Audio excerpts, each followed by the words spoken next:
नमस्कार साथियों, स्वागत है आप सभी का आपके अपने YouTube channel exam with Ashok पर। आशा करते हैं कि आप लोग स्वस्थ होंगे, मस्त होंगे, अपनी तैयारी को बहुत बढ़िया से कर रहे होंगे। उसी तैयारी के क्रम में मैं एक और क्लास लेकर आपके साथ जुड़ रहा हूं, जो रेलवे अपकमिंग एग्ज़ाम 25-26 के लिए रामबाण साबित होगी। ठीक है ना। जितने भी एग्ज़ाम रेलवे के होंगे 25-26 में, उन सभी एग्ज़ाम के लिए मैंने यहाँ पे बेस्ट और लेटेस्ट अपडेटेड क्वेश्चन को मैंने यहाँ पे डाल रखा है। जो हमारी सीरीज है, इस सीरीज में हमने रेलवे के और कुछ अदर एग्ज़ाम के बेस्ट क्वेश्चन इसमें डाला है। जो भी एग्ज़ाम 25 और 26 में होंगे उसके लिए समझ लीजिए बहुत ही इंपॉर्टेंट है। पहली चीज़। दूसरी चीज़ ये है कि हम इस सीरीज को चैप्टर वाइज शुरू कर रहे हैं, तो इसका मतलब ये है कि कोई भी बच्चा अगर बिगनर है, अगर प्रिपरेशन में अभी भी आया है रिसेंटली, तो वह भी इसको ज्वाइन कर सकता है, कोई दिक्कत नहीं होगी। बाकी पुराने बच्चों के लिए जो पहले से प्रिपरेशन कर चुके हैं वो बहुत बढ़िया से यहाँ से अपनी तैयारी को मजबूत कर सकते हैं, मैथ वाले पोर्शन को। क्लियर है बात। तो ये आप बात जानते हैं कि जब भी कोई आप एग्जाम देते हैं तो उसके प्रीवियस क्वेश्चन को लगाना और समझना, क्योंकि आप पेपर पैटर्न, कैसे क्वेश्चन आता है, क्वेश्चन में किस टाइप से क्वेश्चन पूछे, पेपर में किस टाइप से क्वेश्चन पूछे जाते हैं, ये सारी चीज़ें जानना बहुत ज़रूरी होता है। तो इन्हीं चीज़ों को देखते हुए हमने क्लासेस स्टार्ट की हैं।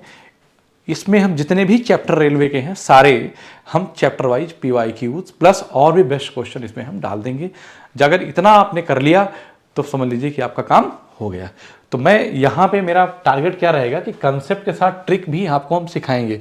मतलब ऐसा नहीं कि हम सवाल लगा देंगे, सवाल कैसे आ गया, जादू मंत्र नहीं करने वाले। ठीक है ना। तो कहने का मतलब है कि हमारा जो एम है, जल्दी तो पेपर आप करेंगे, पर मेरा एम है कि आप सीख जाएं। तो आप अपने कॉपी और पेन लेके बैठिएगा और दिमाग और बुद्धि को खोल के बैठिएगा। ठीक है ना। तभी आएगा, क्योंकि हम लोग सवालों को मेंटली सॉल्व करेंगे, ना कि लिख लिख के सॉल्व करेंगे। तो ज़्यादा चीज़ें मन में चलाएंगे, दिमाग में चलाएंगे। अगरवाइज आप सोचे कि आप पूरा पूरा सब कुछ लिख के करेंगे तो इतना टाइम रहता नहीं है। ठीक है ना। तो स्टार्ट करते हैं अपनी क्लास को हम। और आपको ये आज का जो हमारा सेशन है, ये एवरेज जो चैप्टर है उसका है। ठीक है ना। इसके पहले प्रॉफिट लॉस, परसेंटेज वगैरह, मैंने नंबर सिस्टम वगैरह मैंने पढ़ा दिया है सारे।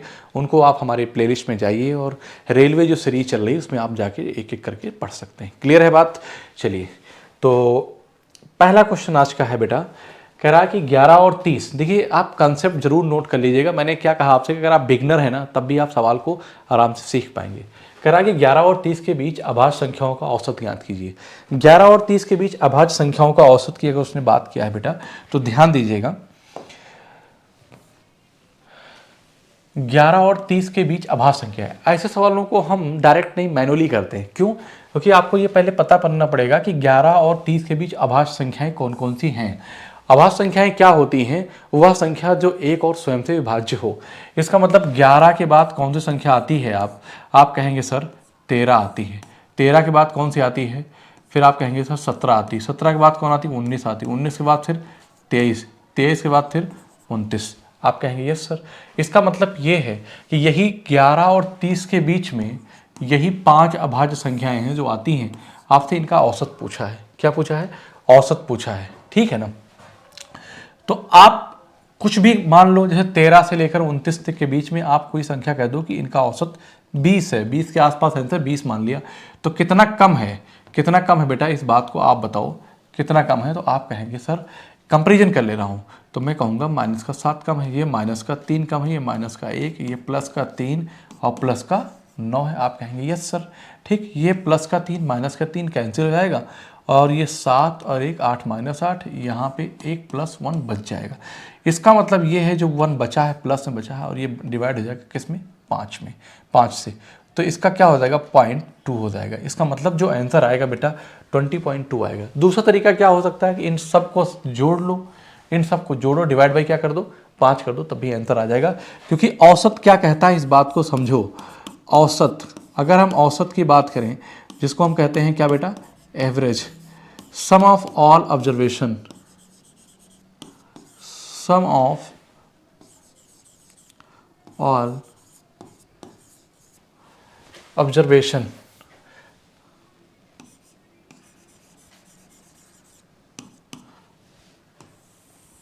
अपॉन नंबर ऑफ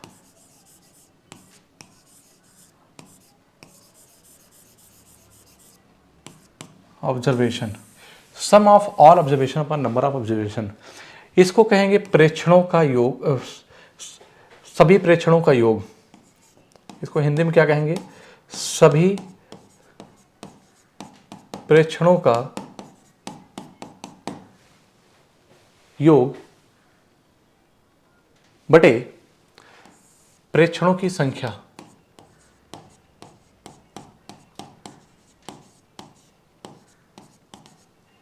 सभी प्रेक्षणों का योग बटे प्रेक्षणों की संख्या। आप कहेंगे यस सर। बात समझ में आई? तो ये फार्मूला हो गया, आप अपने कॉपी में फार्मूला नोट कर लीजिए। अब जैसे एवरेज चैप्टर पढ़ रहे हैं तो बार बार इसको नहीं बताएंगे, समझ रहे हैं ना बात। एक चीज़ ये समझिए कि जो मैंने फार्मूला यहाँ पे यूज किया है बेटा, ये जो मेथड यूज किया है, तो मेथड क्या था, जैसे मान लीजिए एक सीरीज दे रखी है, मैं समझा देता हूँ यहीं पे, ठीक है ना। मैं क्या बता रहा हूँ, जैसे एक नंबर दिया है, और नंबर है क्या, आप नंबर लिया मैंने 11, 13, 29, ठीक, 15, 23, 27, ठीक। मैंने कहा इसका औसत क्या होगा, ये संख्याएं दी गई हैं, ठीक है ना। तो तरीका क्या होता है, या तो इनको सबको जोड़ो, डिवाइड बाई 3 3 6 नंबर इनको कर दो। आप 11 सबसे छोटी संख्या, सबसे बड़ी संख्या क्या है, 29 है। तो आप इसके बीच की कोई संख्या मान लो, आपसे अपने आप से मान लिया, कह दिया कि एवरेज अगर 20 है, मेरी बात ध्यान समझिए। अब मैं इस बात को कह रहा हूँ कि अगर एवरेज 20 है तो ये कितना कम है, 9 कम है। ये कितना कम है, 7 कम है। ये कितना ज़्यादा है, 9 ज़्यादा है। ये माइनस का 5 कम है, ये प्लस का 3 ज़्यादा है, ये प्लस का 7 ज़्यादा है, ठीक। ये माइनस का 7 प्लस 7, ठीक, -9 + 9, और ये -5 + 3, तो यहाँ पे बचेगा -2। इसका मतलब औसत 20 से कम है।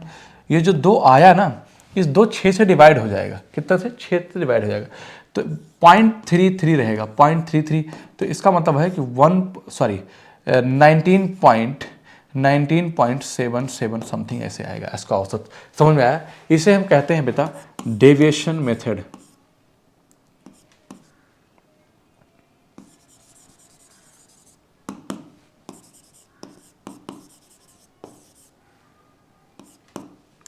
क्या बोलते हैं, डेविएशन मेथड बोलते हैं। आप कहेंगे यस सर।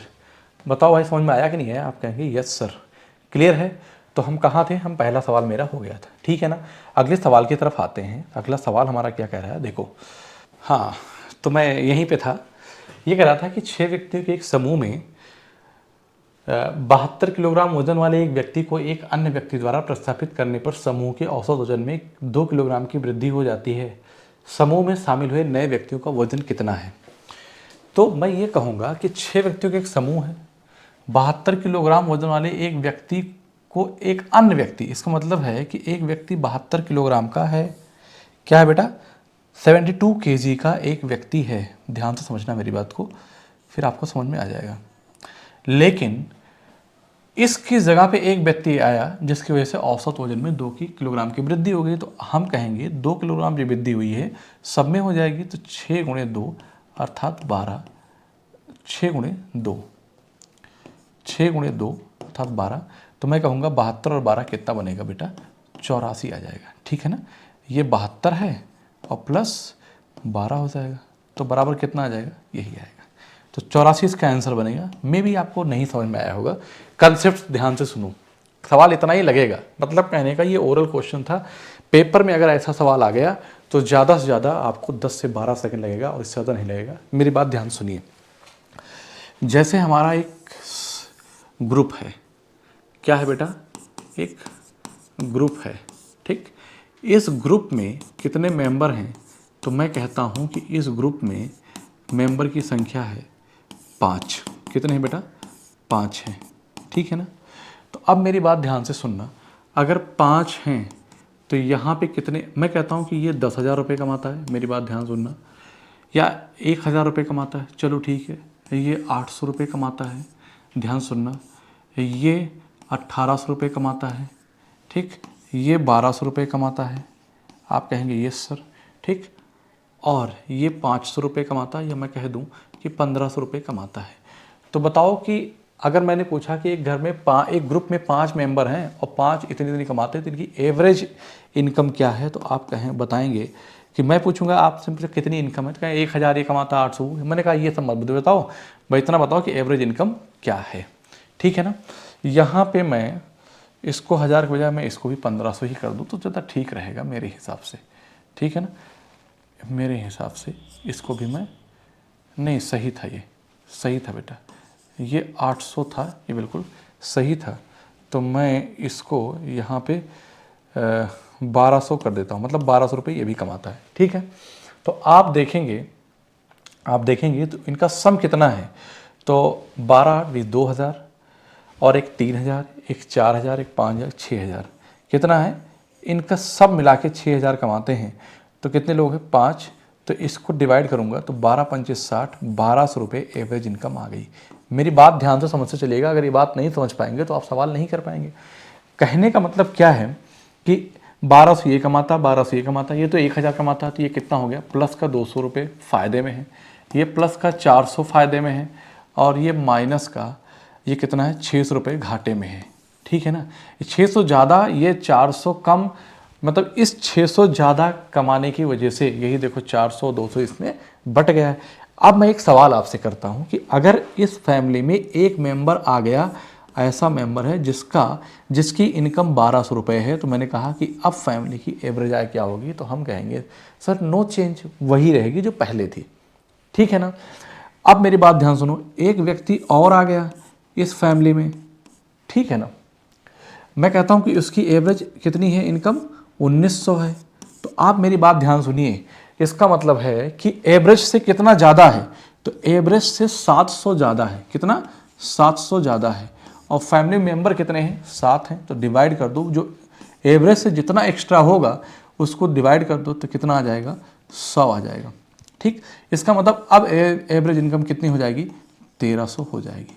बात समझ में आई कि नहीं आई, समझ में आई।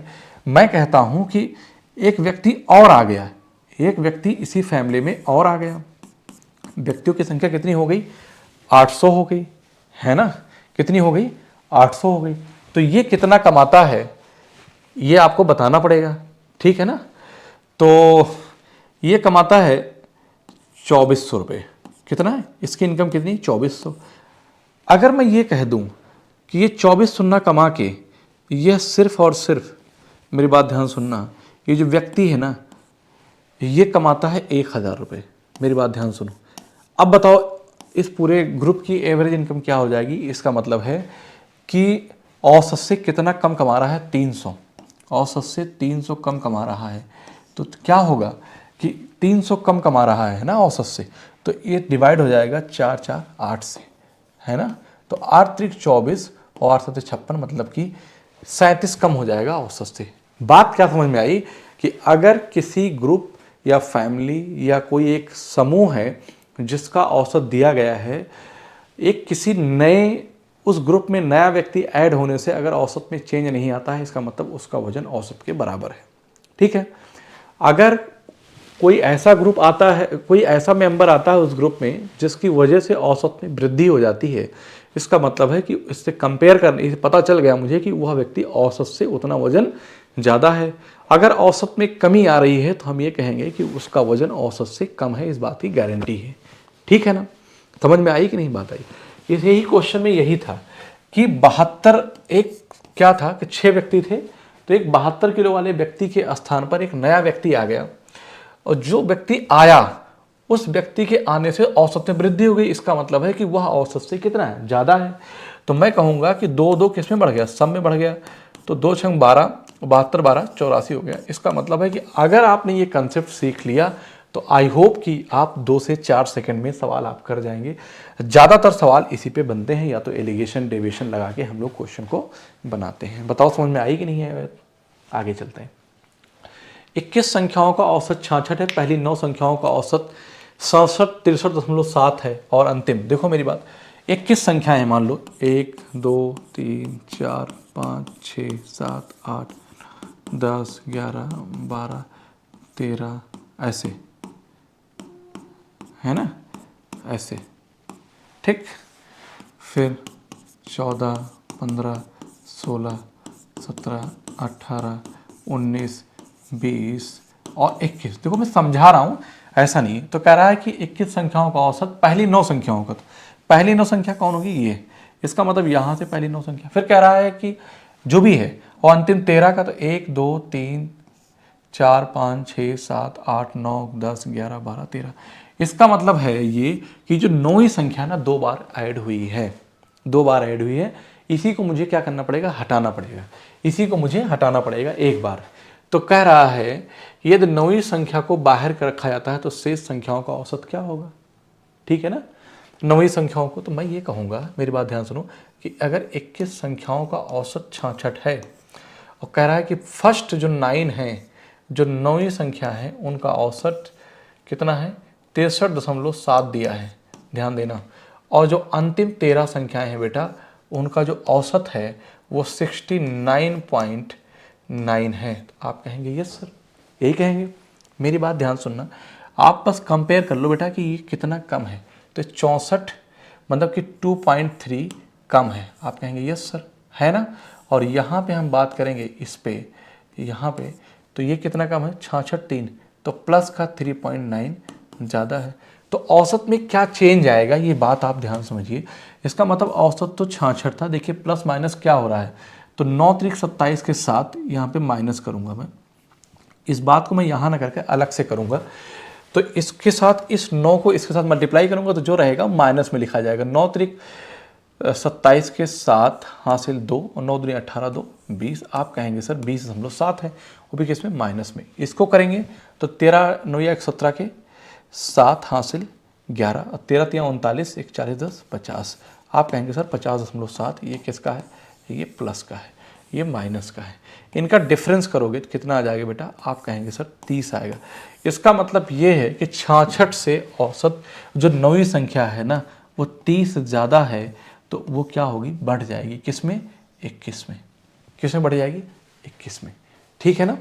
तो हम ये कहेंगे कि 3 सते 21, 3 दहम 30। उसने क्या कहा, 9वीं संख्या को हटा दिया जाए, 9वीं संख्या को हटा दिया जाए, ठीक है ना। तो कितना आया बेटा, ये प्लस का है ना, 13 9 13 8 13 17 7 हासिल 3, यहाँ पे आ गया 30, और कितना था, 66 था। तो शेष संख्याओं का औसत क्या होगा, कहने का मतलब ये है कि यहीं पे जो लिखा, तो यहाँ पे क्या होगा कि जो संख्या है ना वो 30 ज़्यादा है, इसी औसत में से 30 घटा दें, तो जो एक चली गई 9वीं संख्या, बची कितना, 21 थी, बच गई 20 संख्याएं बच गई, और यहाँ पे इसको कैंसिल करेंगे तो 1.5 लिखेंगे। इसका मतलब 66 से 1.5 घटाएंगे तो 2 घटाएंगे तो कितना हो जाएगा, 64, और पॉइंट का 5, इसका मतलब 64.5 हो जाएगा। आप कहेंगे यस सर, कोई दिक्कत यहाँ पे, कहेंगे नो सर, कोई प्रॉब्लम नहीं है। चलते हैं अगले सवाल की तरफ। आई होप कि समझ में आया होगा। अच्छा, अगर नहीं आया तो देखो दूसरी तरीका क्या है कि कह रहा है कि 21 संख्याओं का औसत 66 है, तो आप कह दो कि 21 संख्याओं का औसत 66 है, लेकिन कह रहा है पहली 9 संख्याओं का औसत, पहली 9 का औसत 63 कितना है, 7 है, ठीक है ना। और अंतिम 13 का जो औसत है ना, वो कह रहा है कि 69 पॉइंट कितना है, 9 है। इसको सब्ट्रैक्ट कर दो बेटा, और कुछ नहीं करना है, ठीक है ना, और कुछ करना नहीं है। तो बस इसी को मैं सॉल्व कर लूँगा। क्या कॉमन आ जाएगा, तो क्या 13 का, 13 चौको 52, ठीक है, और 13 9 या 17, हाँ ठीक है। मतलब कहने का ये है कि यहाँ पे आप 10 कॉमन ले लो। देखो ये कैलकुलेशन है बेटा, यहाँ पे 10 कर दो, तो 13 जब कॉमन ले लेंगे, मेरी बात ध्यान से सुनना, क्या 13 से और कोई कटेगा, 7 6 13, 13 माइनस 3, 9 से 15 माइनस, ठीक है, 13 से। तो मैं यहाँ पे ये कहूँगा कि जब 13 ले लिया तो ये 9 बचा, और 13 चौको 52, ध्यान देना, और ये मैंने यहाँ से 10 कॉमन ले लिया, 13/10, ठीक है ना। तो मैं समझा रहा हूँ कि अगर आप ऐसा करोगे तो क्या होगा आंसर, 13 चौको 52, ठीक है, और 52 13 9 117, 49 हो गया, प्लस 13 चला गया है तो 699 बच गया, काम खत्म, ठीक। और माइनस 21 गुणे 66 है। आप कहेंगे यस सर, कोई दिक्कत नहीं है, ठीक है ना। तो जो 13/10 है, इसको 1.3 लिख देंगे, कुछ करने की ज़रूरत नहीं है।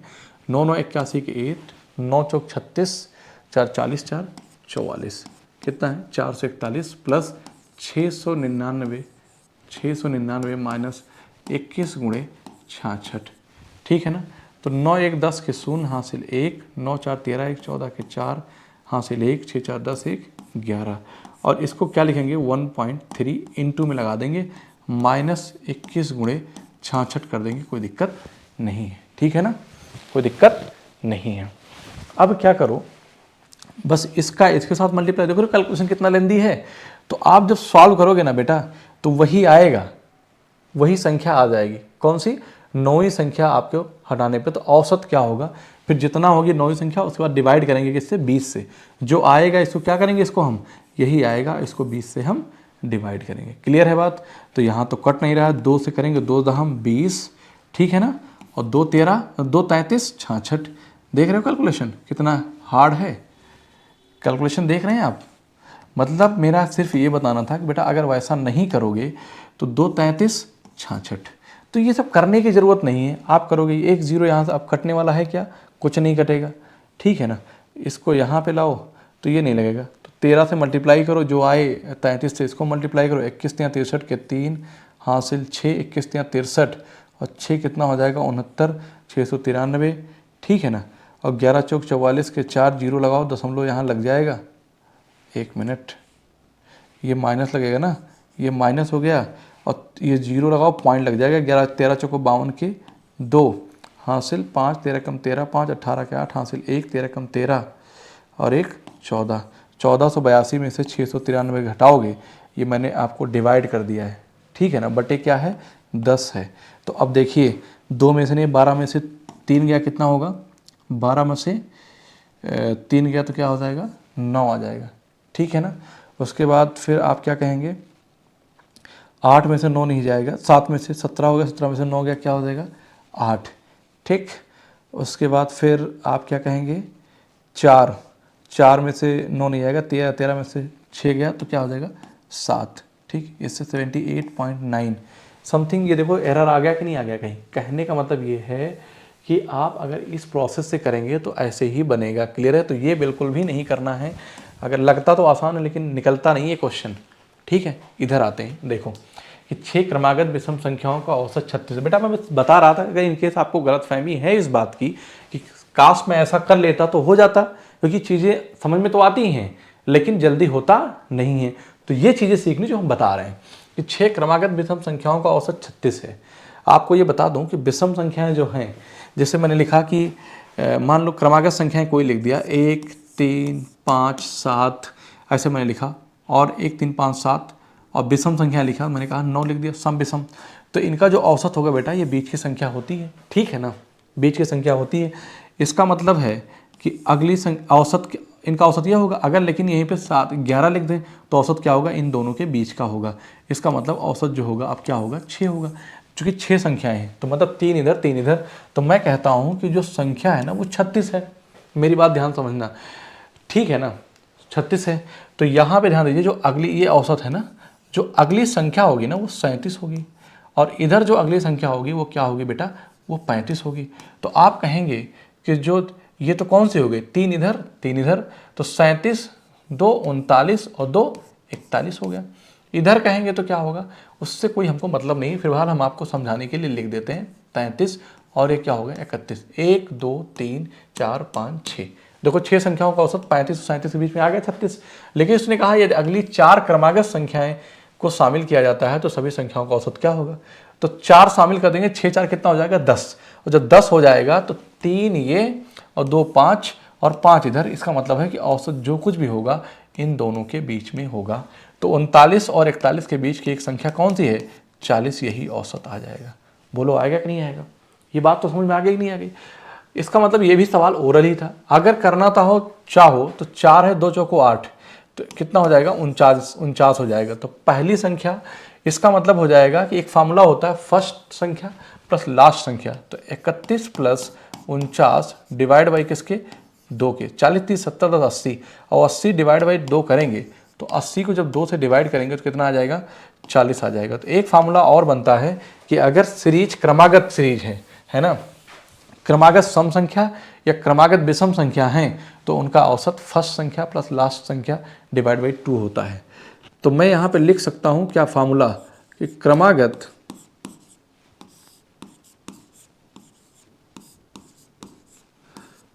सम संख्या या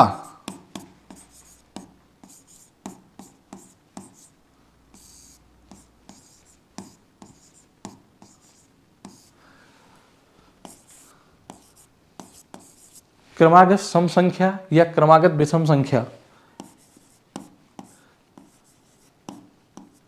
का औसत क्या होता है, प्रथम पद प्लस अंतिम पद डिवाइड बाई 2। ठीक है, एक तो ये बनेगा, या तो दूसरा यहीं पे कह सकता हूं इसकी जगह, बराबर की जगह पे मिड टर्म होता है, मिड टर्म। तो हम क्या कहेंगे, मध्य की संख्या होती है।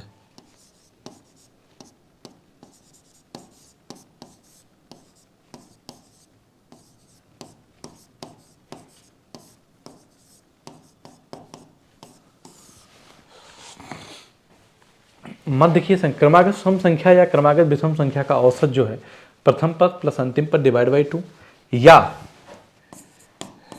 इसे हम कहेंगे और, या अथवा आप कह सकते हैं, अथवा मिड टर्म होता है या मध्य की संख्या होती है। तो मैंने फार्मूला लिख दिया, समझ में बात आई कि नहीं है। तो इस वाले से मैंने मध्य टर्म से इसको निकाला है। क्लियर है, अगले सवाल की बढ़ते हैं। आप कंसेप्ट नोट करते चलिए। 7 संख्याओं का औसत 53 है। ठीक है, बाद में यह पाया गया कि एक संख्या को गलती से 58 के बजाय 16 के रूप में पढ़ा गया। तो आप मुझे बताइए कि 58 पढ़ना था तो क्या पढ़ दिया आपने, 16 तो कम पढ़ा। इसका मतलब अगर वो 58 लिखा जाता तो औसत ज़्यादा आता, तो 53 औसत था। यहाँ पे देखिए कितना कम लिखा गया, तो 8 में से 6 गया, कितना हो गया 2, और 5 से 1 गया 4। इसका मतलब अगर यही 42 जो है ना, ये सब में बढ़ जाएगा 7 संख्याओं में, 7 छंग 42 और 53 6 59। आप कहेंगे सर 59 आएगा। क्लियर है, आप कहेंगे सर 59 आएगा। बताओ सब कुछ ठीक है, आप कहेंगे यस सर। ठीक है, आगे चलते हैं। एक बॉक्स में रखे हुए 69 नोटबुक का औसत भार 6.9 किलोग्राम है। बॉक्स में एक नोटबुक और रखने पर इसका औसत 7 किलोग्राम बढ़ जाता है, मतलब 7 किलोग्राम हो जाता है। इसका मतलब है 6.9 से 0.1 का चेंज है। इसका मतलब है कि जो एक नोटबुक ऐड हुआ है, अगर उसका भार 6.9 होता तो औसत में कोई चेंज नहीं आता, औसत में वृद्धि हुई है। इसका मतलब ये है कि 69 से कितना हो गया 70, और 70 में 0.1 की वृद्धि हुई, इसका मतलब 7 की। तो आप कहेंगे सर 69 मतलब 7 6 13.9। इसका मतलब है कि जो लास्ट वाला था, जो बॉक्स ऐड किया गया है, बॉक्स में एक नोटबुक रखने पर उसका कितना हो जाएगा 13.9 हो जाएगा, 13.6 नहीं होगा, 13.9 हो जाएगा। ऑप्शन में मिसिंग है बेटा, ये वाला ऑप्शन बनेगा। यहाँ पे गलती हो गई है, ठीक है ना, यहाँ पे गलती हो गई है, मैं सही कर देता हूँ, ठीक है ना। यहाँ पे क्या होगा,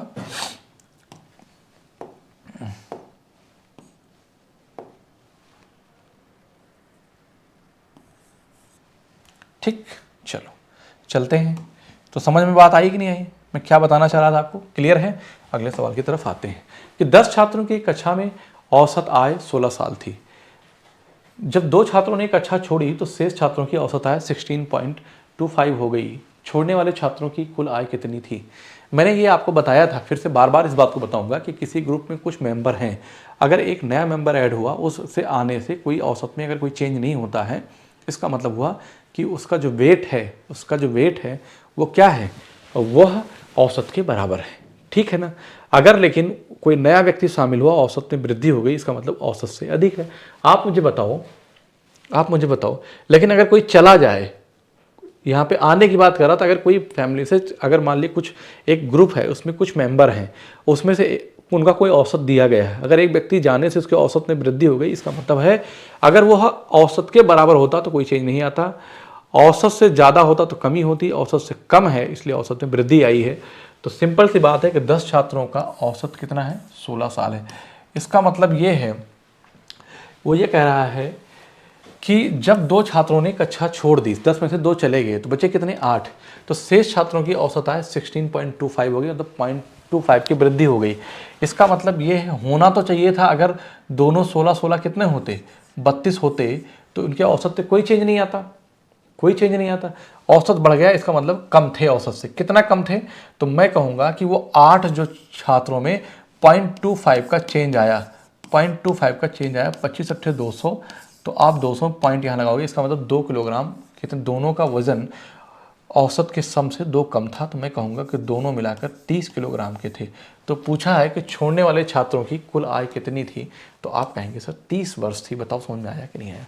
मतलब वही कंसेप्ट चल रहा है, घूम घुमा के, कुछ और पूछा नहीं गया है। क्लियर है? अगले सवाल की तरफ बढ़ते हैं। 20 प्रेक्षणों का माध्य 50 है।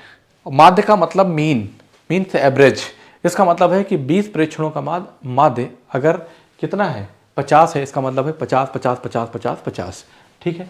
बाद में यह पाया गया कि 2 प्रेक्षणों 13 और 24 में त्रुटि बस 31 और 42 लिख दिया गया। कोई बात नहीं, मतलब है कि देखो लिख क्या दिया गया, 13 और 24 को त्रुटि बस 31 और 42 लिखा गया। इसका मतलब ये है कि ज़्यादा लिखा गया, कम लिखा जाना था। ये 20 10 30 4 34 3 37 लिखा जाना था 37, लेकिन लिख क्या दिया गया 40 30 70 3 73 लिख क्या गया 73। तो कितना ज़्यादा लिखा गया है तो माइनस होगा, और 3 13 में से 7 गया तो 6, और 6 में से 3 गया तो 3। ये ज़्यादा लिखा गया है कितने में? 20 प्रेक्षणों में। ठीक है ना? तो 2 दहाम 20 और 2 18 36, 1.8 हो जाएगा। इसको कट करूंगा तो मैं ये कहूँगा कि 48.2 हो जाएगा। बताओ बात समझ में आया कि नहीं आया? इसका मतलब सही माध्य होना चाहिए था ये, चूँकि गलती से इसकी जगह पे ये लिख दिया गया था, इसलिए औसत बढ़ गया था। इसलिए औसत बढ़ गया था। आप देखते 50 से ऊपर हो ही नहीं सकता, 50 हो ही नहीं सकता। 2 ही ऑप्शन था, देख के कम टाइम है तब भी आप कर लेते। ठीक है ना? अगले सवाल की तरफ आते हैं। कह रहा है कि वर्तमान में कक्षा 10 के छात्रों की औसत आय 15.5 वर्ष है। कक्षा अध्यापक की वर्तमान आय 47 वर्ष है। 5 वर्ष के बाद छात्रों और कक्षा अध्यापक की औसत आय कितनी होगी? अरे सीधी सी बात है कि अगर वर्तमान में कक्षा 10 के 20 छात्रों की औसत आय, अगर 20 छात्रों की, ध्यान देना, 20 छात्रों की जो औसत आय 15.5 है, तो कक्षा अध्यापक की वर्तमान आय 47 वर्ष है। 5 वर्ष के बाद छात्रों और कक्षा अध्यापक की औसत आय कितनी होगी? तो मैं कहता हूं अगर मैं 5 यहाँ करूं तो मैं कहूँगा उनका औसत जो हो जाएगा 20.5 हो जाएगा। ठीक है ना? लेकिन अभी क्या है, आय उनकी 47 है, ध्यान दीजिएगा 47 है, और प्लस का 5 करेंगे तो 47 3 50 2 52 हो गई। औसत से कितना अधिक है? औसत से कितना अधिक है? इसको हम कहेंगे कि 31.5 अधिक है, 31.5 अधिक है, 30 20 50 52। और यही जो अधिक है ना, वो क्या होगी, इनसे डिवाइड हो जाएगी। तो 20 1 21 से डिवाइड हो जाएगी, तो इसको हटा दूंगा, 0 यहाँ लगा दूंगा। तो 7 चौक 28 और 7 पचे 35 और 7 3 21 3 10 और 3 15 45 बटे 10 1.5। इसका मतलब है कि इतनी क्या है, बढ़ जाएगा, 1.5 की वृद्धि आ जाएगी। तो 20 और 2 22। इसका मतलब जब जो वो टीचर है ना, अध्यापक की वर्तमान आय 47 है, 5 वर्ष बाद इन सब की औसत आय जो होगी वह 22 वर्ष हो जाएगी। आप कहेंगे यस सर, कोई दिक्कत नहीं। आई होप आपको समझ में आया होगा। तो मैं जितनी बातें कर रहा हूँ, इन चीज़ों को आप मन में भी तो कर सकते हैं। जैसे कि 15.5 5 वर्ष बाद पूछा है तो खट से आपने कह दिया कि सर 20.5 हो गया। कितना हो गया? 20.5 हो गया। ठीक है ना? तो मुझे ये पता चल गया कि उसकी एज कितनी, 47 है, 47 3 50 तो 52, तो 31.5 ज़्यादा है, 31.5 ज़्यादा है कितने में? 21 में। इसको हटाएंगे, कट करेंगे। ठीक है ना?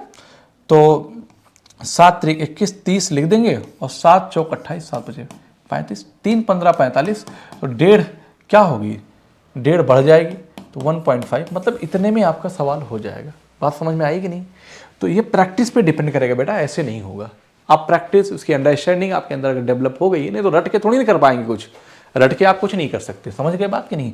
11 खिलाड़ियों की, अगले सवाल पे आते हैं कि खिलाड़ियों की क्रिकेट टीम की औसत आय 18 वर्ष है। आप कहेंगे यस सर, इसका मतलब जो 11 खिलाड़ी हैं उनकी जो आय है वो 18 18 18 18 18 18 है। ठीक है?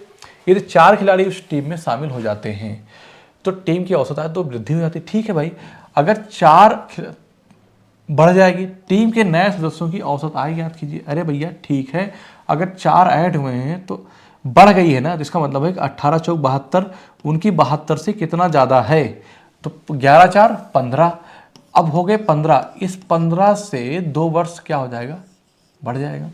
ठीक है ना? तो 15 दुनाई 30, तो क्या हो जाएगा 72 प्लस 30, आप कहेंगे सर 102। 102 है ना जो, अब 15 से क्या होगा, डिवाइड हो जाएगा। 15 छक्का, ठीक है ना, यही तो होगा। सॉरी सॉरी, इसका मतलब है कि जो 4 आए टीम के नए सदस्यों की औसत आए, नए कितने हैं 4, तो 25 चौका 100 है ना, और 4 पंचे 20, 25.5 वर्ष, 25.5 वर्ष। बताओ भाई क्लियर है? आप कहेंगे यस सर क्लियर है ना। अगले सवाल की तरफ आते हैं। कह रहा है कि 5 प्रेक्षणों का माध्य कितना है 20 है, यदि एक और प्रेक्षण जोड़ दिया जाता है तो माध्य में 2 की वृद्धि होती है। तो मैंने कहा जब भी कोई चीज़ ऐड होगी औसत में वृद्धि होगी तो इसका मतलब है कि वह औसत से ज़्यादा है। माध्य 20 है, माध्य को ही औसत कहते हैं। तो 5 थे, एक जोड़ा गया 6 हो गया, तो अब 6 में 2 की वृद्धि हो गई तो 12, 20 12 कितना बनेगा 32 बनेगा। यही आपका आंसर आ गया। बताओ भाई, ये बेस्ट तरीका है लगाने का, ठीक है ना। चलिए, 11 संख्याओं का माध्य 44 है, यदि पहली 6 संख्याओं का माध्य 39 है और अंतिम 6 संख्याओं का माध्य 48 है तो छठी संख्या ज्ञात कीजिए। तो छठी संख्या ज्ञात कीजिए। बेटा 11 संख्या है ना का माध्य 44 है, ठीक। पहले 6 का 39 है, पहले 6 का 39 है, और अंतिम 6 का कितना है, अंतिम 6 का माध्य कितना है 48 है। तो मेरी बात ध्यान से सुनिएगा, 39 कितना कम है 5 कम है, ठीक है। और ये कितना ज़्यादा है 44, 4 ज़्यादा है। तो 6 चौको 24, 6 पंचे 30। अगर औसत 44 होता तो कोई दिक्कत नहीं होती, लेकिन यहाँ पे ये कितना बन रहा है, ये माइनस का 30 और ये माइनस का 24, तो मतलब कहने प्लस का 24, तो -6 का क्या हो रहा है चेंज आ जा रहा है। तो कितनी संख्याओं में,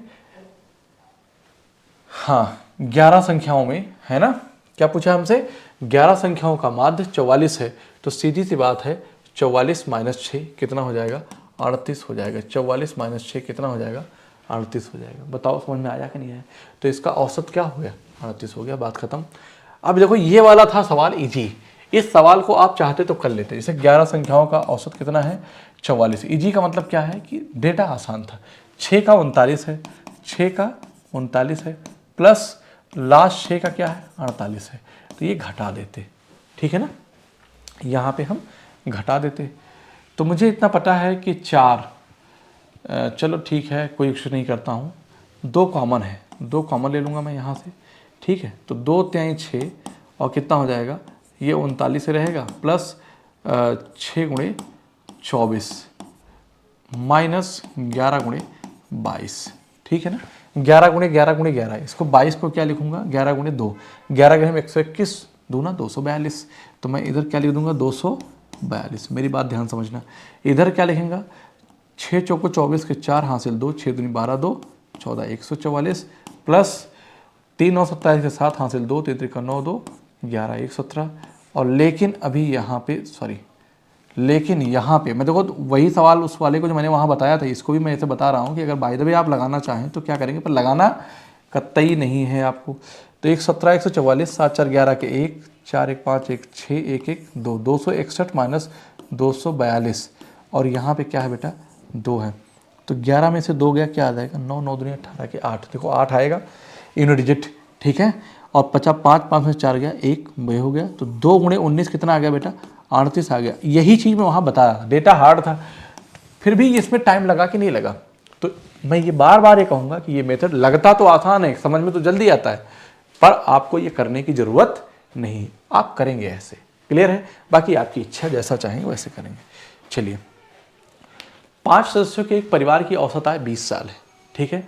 जहाँ सबसे कम उम्र का सदस्य 5 साल का है, सबसे कम उम्र के सदस्य के समय, मैं ये कहता हूँ कि 5 सदस्यों की, मेरी बात ध्यान सुनो, एक फैमिली में 5 सदस्य हैं। इसको मैं समझाना चाहता हूँ, एक लाइन का सवाल है, लेकिन इस बात आपके जहन में मुझे सवाल को डालना है। मैंने कहा क्या है ये औसत क्या कहता है बराबर, इसका मतलब ये भी 20 है, ये भी 20 है। औसत का मतलब ही यही होता है ना कि इक्वल, ठीक है। जहाँ सबसे कम उम्र का सदस्य 5 साल का है, कोई बात नहीं। तो मैं ये कहूँगा सबसे कम उम्र के सदस्य के जन्म के ठीक पहले परिवार की औसत आय कितनी थी, तो भैया पहले कितना था इनकी आय 20 पंचे 100। लेकिन अगर मैं 5 5 घटा दूं, अरे 5 साल पहले सब में घट जाएगा ना, सब में घट जाएगा। तो आप कहेंगे सर 15 हो गया, 15 हो गया, 15 हो गया, 15 हो गया, और ये 15 हो गया, तो 15 पचे 75 हो गया, ठीक। और इसको मैं 4 से क्या करूँगा डिवाइड करूँ, क्योंकि उसमें एक बच्चा पैदा हुआ था, तो इसका मतलब 4 ही मेंबर थे। तो 18 चौक 72, ठीक है 72, 3 और 3 4 सत्ते 28 और 4 पंचे 20, 18.75 है क्या? आप कहेंगे यस सर है। इसका मतलब ये था कि इस क्वेश्चन को हमें कैसे करने की ज़रूरत थी, इस क्वेश्चन को हमें कैसे करने की ज़रूरत थी। तो हम ये कहते हैं कि 5 सदस्यों की औसत आय कितनी है? 100 है। तो 5 साल पहले बचा हम 25 घटा देते तो कितना आता था बेटा? 75 आ जाता। इसको मैं 4 से डिवाइड करता तो 18.75 आ जाता। मतलब कहने का ये इतना बड़ा सवाल आपको करने की ज़रूरत थी। आई होप कि आपको समझ में आया होगा। अगले सवाल की तरफ आते हैं। 5 सबसे छोटी संख्याओं का माध्य है ना। The mean of the 5 smallest number in a set is 15, but the mean of all the number in the set is 17. If the mean of all number after omitting the 5 smallest number is 18.25, how many numbers were there in the set? मतलब 5 सबसे छोटी संख्याओं का माध्य 15 है, ठीक है ना। जब समूह की सभी संख्याओं का माध्य 17 है तो मैं कहता हूँ समूह में कितनी संख्याएं x हैं। तो मैं ये कहूँगा कि अगर 17 माइनस एक्स, फिर आगे क्या कह रहा है? यदि 5 छोटी संख्याओं को छोड़ने पर संख्या का माध्य 18.25 है। समूह में कुल कितनी संख्या है? मैंने मान लिया x है। इन 5 को अगर हटा दूं तो 15 बचे, 75 हटा दूं तो 5 हटा के औसत जो है, जो कह रहा है कुल कितनी संख्या है x है, तो इसको मैं क्या करूँगा? यहाँ पर ध्यान देना मेरी बात को। कितनी संख्या है? माध्य 17 है, ठीक है ना। तो x माइनस 5 लिखूंगा। क्या लिखूंगा? x माइनस 5, 5 घटा के। तो ये सभी संख्याएं x माइनस 5 का जो औसत है वो 18 पॉइंट कितना है? 18.25 है, 25 है। तो मैं यहाँ पे क्या करूँगा? ये बेटा 17x है और ये 18.2x है, तो इधर आएगा तो ये कितना बच जाएगा? तो आप कहेंगे 1.25x। कोई दिक्कत? आप कहेंगे नहीं सर। ये कितना है? 75 है माइनस का, ये माइनस इधर आएगा तो प्लस आ जाएगा। 18 पंचे 90 हो जाएगा, ठीक है ना। 25 पंचे 125 है ना। 1.25 आ जाएगा। क्या आ जाएगा? 25 आ जाएगा। मेरी बात ध्यान सुनिएगा। 18 इसको मल्टीप्लाई करेंगे तो 18 पंचे 90, 25 पंचे 125, 90 125 करेंगे तो 1.25 और ऐड करेंगे तो क्या हो जाएगा? 91.25, ठीक है। आप कहेंगे यस सर। ये 75 15 तो कितना बच जाएगा? 16.25 हो गया बेटा। इधर 1.25 है। आप कहेंगे यस। इसको यहाँ पे सिंप्लीफाई करूँगा, 25 से करूँगा तो 25 पंजे 125, 25 छक्का 150, 12 25 पंजे 125, 5 13 65। इसका मतलब जो आ गया है x कितना है? 13 है। बताओ समझ में आया कि नहीं है? जैसा उसने कहा मैंने एज इट इज ऐसे लिख दिया है। कुछ भी बहुत ज़्यादा दिमाग इसमें लगाने की ज़रूरत नहीं है। तो आपका आंसर बनेगा 13। आप कहेंगे यस सर।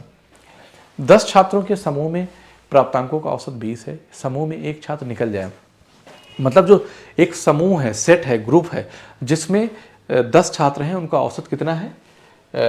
20 है। इसका मतलब है कि 10 छात्रों का औसत 20 20 20 20 20 ऐसे दे रखा है। क्लियर है? तो मेरी बात ध्यान समझिएगा। 10 छात्रों के समूह के प्राप्तांकों का औसत अगर 20 है, ये समूह में से एक छात्र निकाले जाएं तो शेष समूह का औसत बढ़कर 21 हो जाता है। तो मेरी बात ध्यान समझो। मैंने ये बताया था कि अगर जो व्यक्ति गया है, अगर वो औसत के बराबर गया होता तो औसत से कोई चेंज नहीं है, लेकिन औसत बढ़ गया है, इसका मतलब उसका वेट औसत से कम है। कितना चेंज आया है? 1 चेंज आया है। और कितने में? 10 थे तो 9 में। तो इसका मतलब है कि वह व्यक्ति जो था वो 11 kg का था। आप कहेंगे यस सर, कोई दिक्कत नहीं। दूसरा स्टेटमेंट, पुनः एक छात्र के शामिल होने पर प्राप्तांकों का औसत 20.6, मतलब 21 से 20.6 हो गया ना।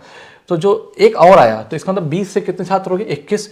अगर मैं ये कहता कि अगर वो छात्र 21 किलो का होता जो आया तो औसत पे चेंज नहीं आता, उसके जाने से भी औसत में कमी आ गई, तो इसका मतलब हाँ, औसत में क्या हो गई? कमी आ गई। इसका मतलब उसका भी औसत से वेट कम था। तो कितने कमी आई? 0.4 की। और कितने में? 10 छात्रों में। 10 गुणे अगर मैं 0.4 करूँगा तो 4 आ जाएगा। इसका मतलब उसका जो वजन था बेटा वह 16 4 20 होता है, 17 4 21, ठीक है। इसका मतलब जो पहले क्या है, समूह में एक छात्र निकल गया, पहले गया, और बाद में आया, दोनों का ये अलग अलग वजन है। जो पहले गया तो 11 किलो का, जो आया 17 किलो का। 11 17 कितना हो जाएगा? 28। इनका औसत पूछा है, इन दोनों का क्या पूछा है? समूह से बाहर गए छात्र और समूह में नए शामिल छात्र के प्राप्तांक का औसत कितना हो जाएगा? 14 हो जाएगा। यही आपके सवाल का आंसर बनेगा। आप कहेंगे यस सर। कोई दिक्कत है नहीं। तो आई होप कि आपको समझ में आया होगा, अच्छा लगा होगा। अपने दोस्तों में प्लीज़ इसको लाइक करिएगा, शेयर करिएगा और सब्सक्राइब मेरे चैनल को ज़रूर कर दीजिएगा, ठीक है ना।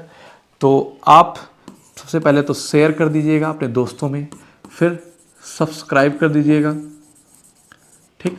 उसके बाद बेटा लाइक कर दीजिएगा और साथ साथ कमेंट ज़रूर कर दीजिएगा कि आपको क्लास कैसी लगी।